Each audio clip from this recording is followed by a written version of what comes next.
welcome to Knockhill, just outside Dunfermline in Scotland. Off to the A final from pole position, Tony Lynch in the number 2 car. Graham Rodemark alongside him, and Tristan Overton. Back James Knight-Coney after his B final win, getting a pretty solid start. And a great sight of all these little Suzuki Swifts charging down into Duffer Step on the first lap. And a bit of contact there, and Rodemark gets pushed sideways. Then Richard Norman goes round now. I think he's made contact as well with James Knight-Coney, who seems to have managed to get through that pretty much unscathed. We look from the view of Jonathan Bean's car, who really came out of that quite well, really. Managed to get through the carnage without too many dramas.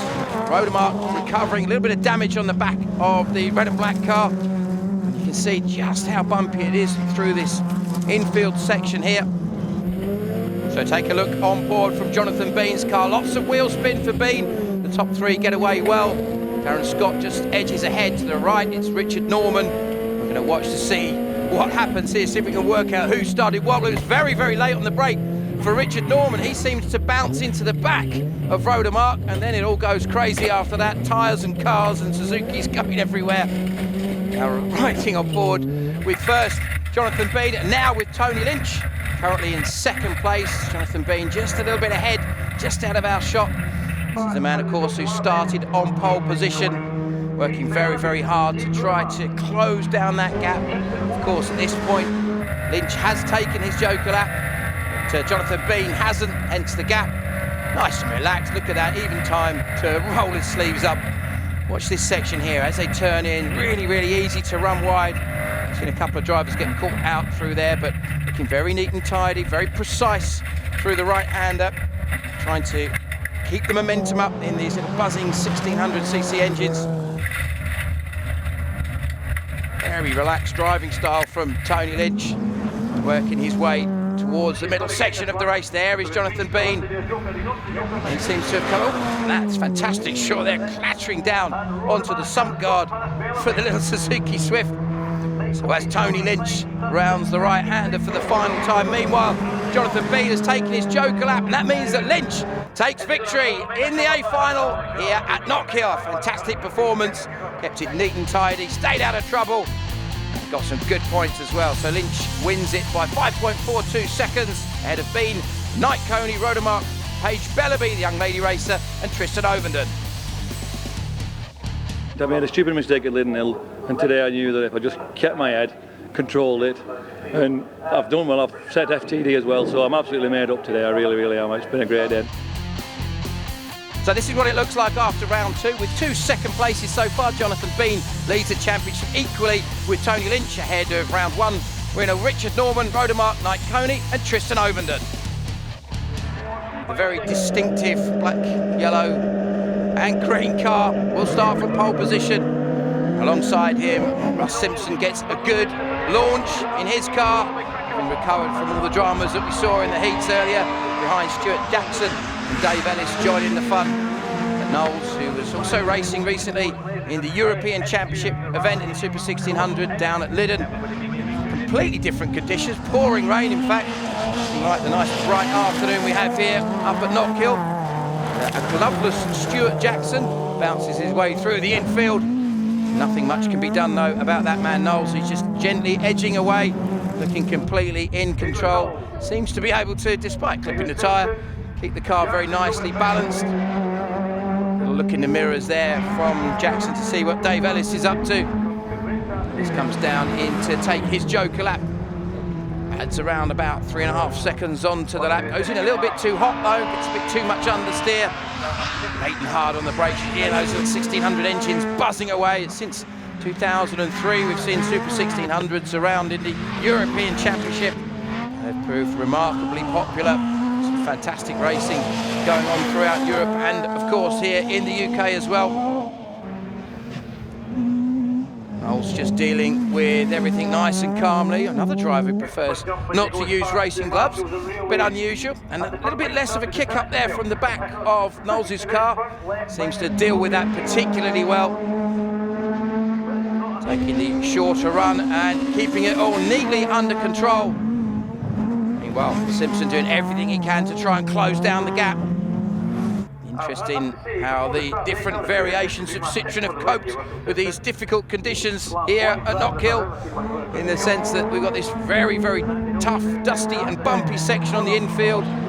Must be very, very demanding on the cars. Certainly takes a lot out of the drivers as well. The man dealing with it best still, Andy Knowles just gently edging a little bit further away in the Magnum Motorsport car. And no doubt that Knowles has put the disappointment of the European event at Lyddon behind him, where he was forced to retire. He's looking very glum, leaning against the tyre wall down at Lyddon. Not looking glum at all this time. Acknowledges the checkered flag to take a superb victory. So Andy Knowles wins by 11.68 seconds from Russell Simpson, Stuart Jackson, finally David Ellis finishing in fourth. So after a very, very impressive drive by Andy Knowles. So after consistency from both Lyddon and here at Knockhill, it's Russell Simpson who leads David Ellis, Ulrich Linnemann who won at Lyddon, not here this weekend, Andy Knowles, Stuart Jackson and Mike Jones. Ellis at 43 will... So with 2 wins in the heats, pole position went to Brett Harris as the 150 horsepower cars charge away. Contact between Harris and Kevin Feeney. For him on the grass, Harris that is. Meanwhile, the rest of the drivers sweep their way through the right hand. A bit of oversteer from Feeney there as we ride on board with Mark Scott. You can hear these lovely, revvy little Honda Fireblade engines absolutely working to the limit of what they can do. Scott, meanwhile, trying to chase down Don McLeod. Let's see if Don McLeod can keep to the normal circuit this time after that little bit of drama they had. More oversteer, that's just the name of the game in these buggies. They provide such action. They look so much fun out there. But then drama, the 55 car is over, and that's Larry Sargent. Marshall's quickly on the scene just to check that Larry's okay. Thumbs up, that's a great sign. He's very robust, but it did mean that the final stopped. Now you can hear the reaction of the crowd there. Oh, one's over, they say. And really, really safe little vehicles, considering that's a nasty looking accident. He's okay, even if the car's not looking so good.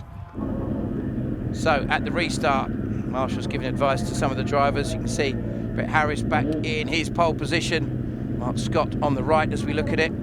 The rest of the drivers getting ready to go as well. And the Marshall's directing Terry Dolphin's car off the grid for some reason. I think the scrutineers have maybe been having a little look at what was going on. But instantly, everybody's ready to start racing once again. Now, can Brett Harris make the most of his pole position? Mark Scott gets a reasonably good launch as well. They charge down into Duffer's Dip. The car's screaming furiously. A little bit of smoke coming from the side of Harris's car.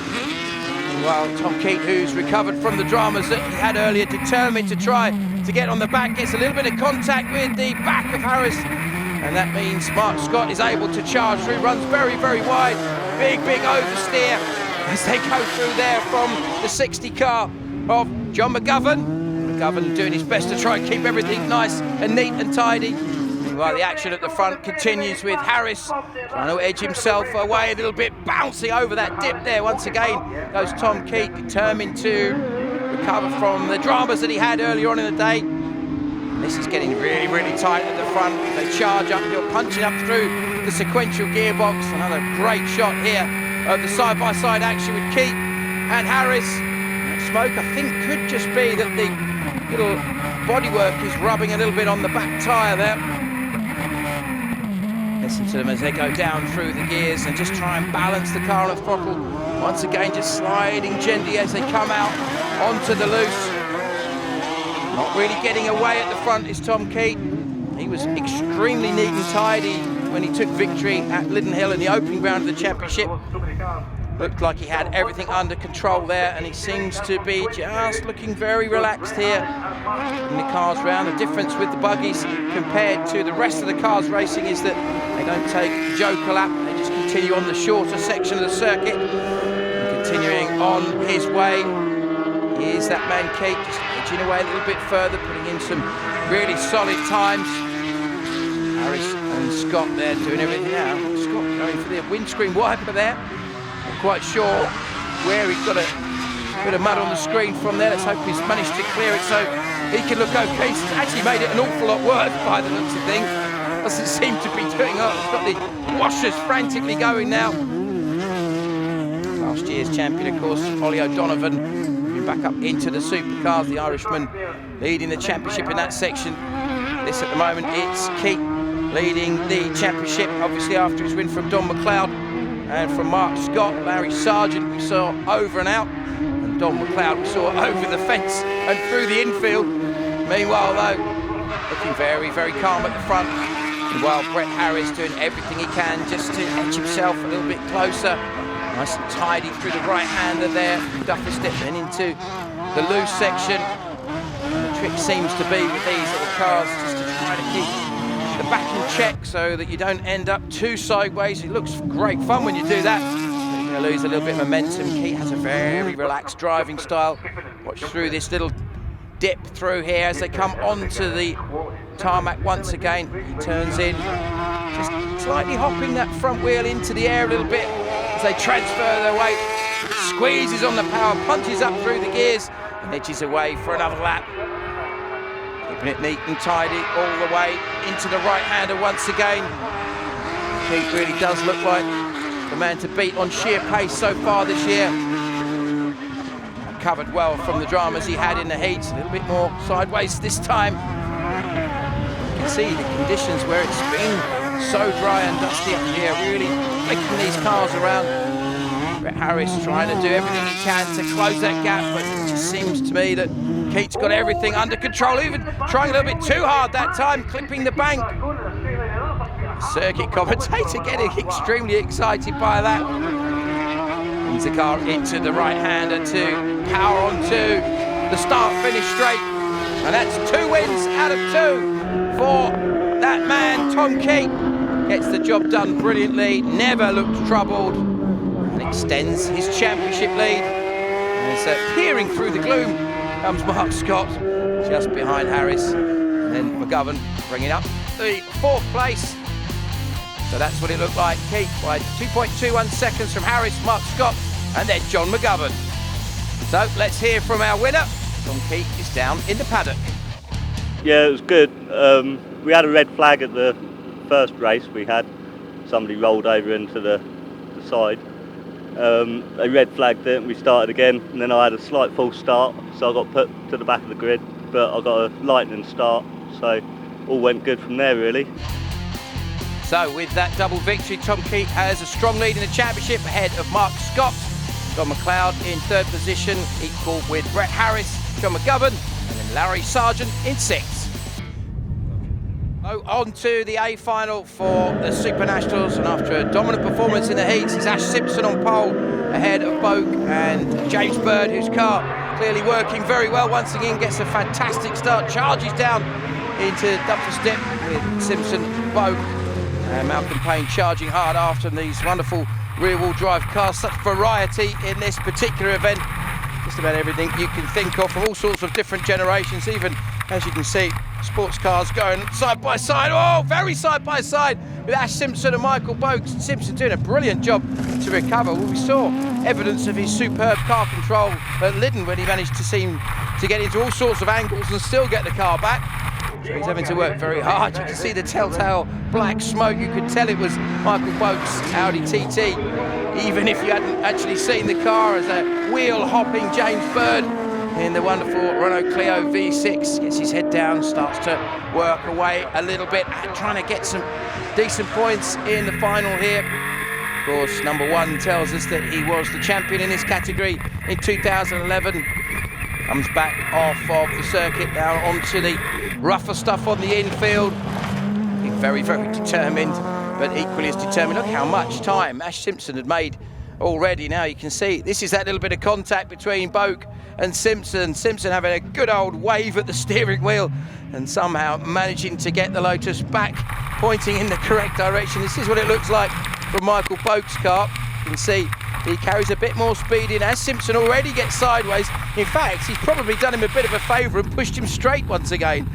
So this is Simpson now. He's so quick into this first corner and again into the hairpin. Took a massive chunk of time out. This shows you just how good the chassis is on the Lotus. I know from experience of having done some racing in Exiges in the past that they are fantastically good fun to drive. But there, look at this. Boak has really got the bit between his teeth. He's not giving up at all. Bird knows he's got a race on his hands here. Ash Simpson, as we saw at the opening round at Lyddon, not quite having an answer for Ian O'Connell, but came through it all to take some decent points. Can't do anything about Bird in the remaining laps. Goes off to take his Joker lap. Watch how he brings the car in tight to the apex. Bird charges off with that distinctive sound from the Renault Clio V6, really. An absolute iconic little car. Very, very popular with its owners. The Renault Sport range clearly being demonstrated at its best in motorsport.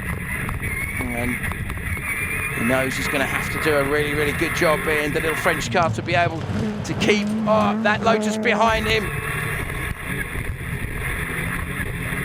And this wonderful on board gives us a chance to really take in exactly the challenge of the Knockhill circuit. One of the other additional challenges they got here is this: the sun is a little bit lower. Visibility really a bit of a problem.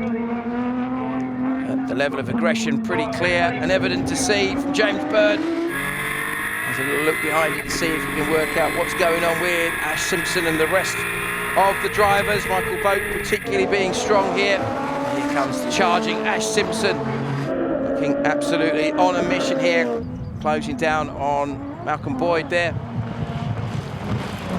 That's the sort of gap that we're looking at now. Can Simpson do anything about this when Bird takes his Joker lap? Simpson already has that done. The rules are pretty clear. You have to take it at some point in the race. Doesn't have to be at the beginning or the end or anywhere in between. As long as it's done at some point in the race, that equalises everything out. Usually adds around about 3 seconds to the lap time. This is the section where Simpson seemed to make up the most amount of time on previous laps. And of course, Bird has already had a big moment in the heats, getting the car into a bit of a spin through there. Not the only driver to do that. We saw Boak having a little bit of a drama as well. Bird's got this really, really determined look on his face. You can see that's the wonderful shot of just exactly how hard the drivers are working. And the Exige, not exactly the obvious choice of rallycross car, but working very, very well. Both Ian O'Connell, who won the opening round, and Ash Simpson choosing to use. Oh, look at that! What a fantastic shot there of Bird as he takes his Joker lap, goes in and out of the bales. Where's Simpson? There's the answer. He comes through to take the lead and just take the victory. A fantastic performance by Ash Simpson. Dogged determination, but most importantly, sheer speed. Ashley Simpson getting the job done. So, Alan Tapscott took 6. Behind Malcolm Boyd, Gary Dixon was 4. Michael Boak on the podium, James Bird, and then the winner by just under a second was Ashley Simpson. Yeah, it went well. Came here hoping it was going to stay dry, and it did, so it all went together. And what do you think it is that was at the car? Or, you know Knockhill well, or?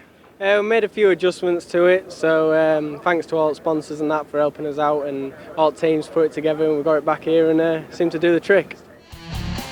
Well, looking good so far for Ash Simpson. He leads the championship by 7 points from James Bird, ahead of Michael Boak, Gary Dixon, the Lyddon winner Ian O'Connell, and then Paul Wakeling in 6th position.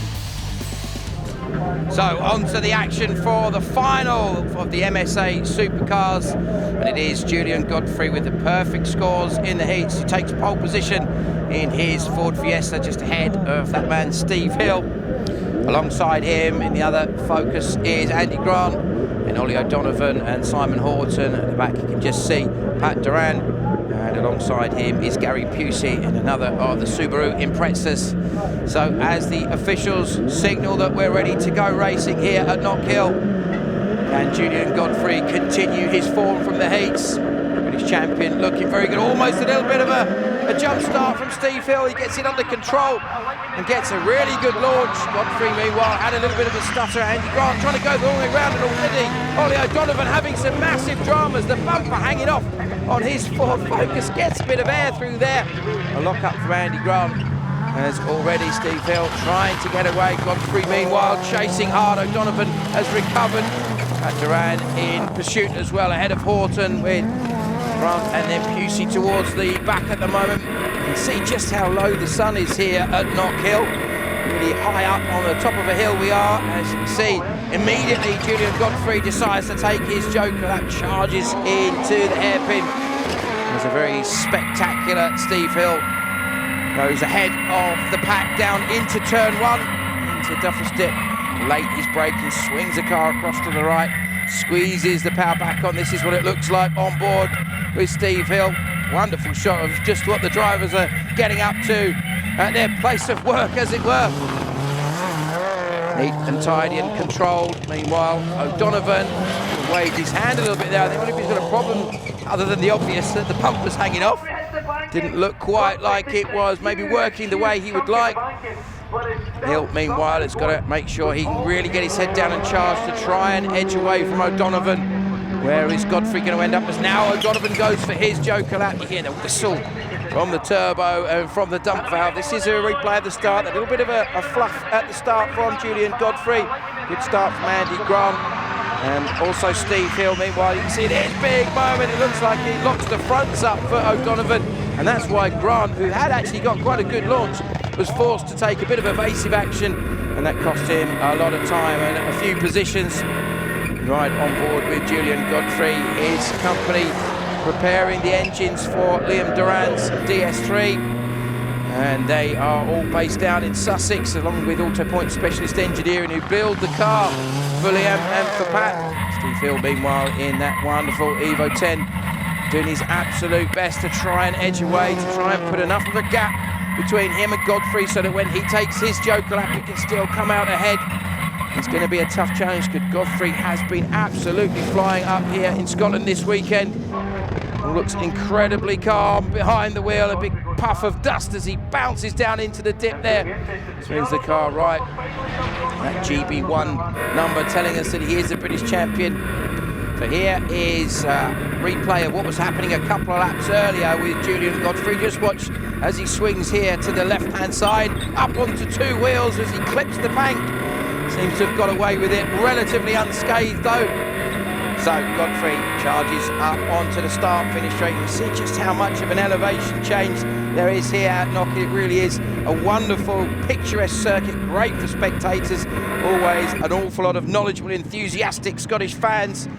Steve Hill doing his absolute best to try to maintain that lead. It's going to be quite telling soon. He's going to go and take that joker lap. Where he comes back out, it's going to be what probably will make the difference between whether he can take victory here or whether it will go the way of Julian Godfrey. Just how late on the brakes is Hill. They're so determined to try and make this stick. It's a very challenging little part here as they weave through the bales and through the tyres. Now here comes Julian Godfrey. He is going to scream into the lead. And it's going to be a very, very difficult driver to stop with just a lap remaining. You can see now from that onboard of Steve Hill the advantage that Godfrey's got. He looks very much calm and under control ahead. There's very little in it in the way that these guys are driving. Godfrey, though, has been absolutely superb throughout. Steve Hill has had a bit of a mixed weekend in terms of points, not perhaps where he would want to be, but still looking very, very good for taking some decent points overall at the end of the A final here. Godfrey, though, looks very much like he's going to get the job done. He swings the car into the right-hander. An effortless drive through that final turn, and it is Julian Godfrey who takes victory at Knockhill ahead of Steve Hill.